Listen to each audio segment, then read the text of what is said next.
The exhibition is titled Testimony, The Life and Career of David Friedman, and it offers a survey of the artist who is not very well known, primarily because his career suffered under the persecution of the Nazis. He began his career in Germany, ultimately is interned at Auschwitz for almost a year, is liberated in 1945, moves to Israel, and then finally comes to the United States.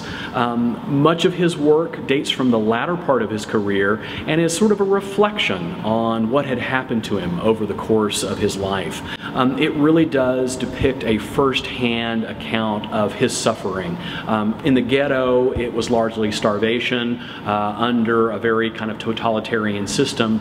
In Auschwitz, obviously, it was a question of life and death every day. And there's a lot of tragedy to those images as he's reflecting on that in the 1960s. During his internment at Auschwitz, his wife and daughter were killed as part of that. His career was put in shambles. Most of what he had produced up to that point was destroyed, lost, or looted. So he essentially had to start over in 1946.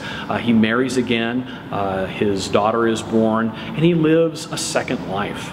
The exhibition is not just one of tragedy, but it is also one of affirmation because it does demonstrate that his career, his life goes on after Auschwitz. So there is a positive note in this exhibition as he tries to kind of rebuild and does so successfully. I think also it's an interesting examination of history.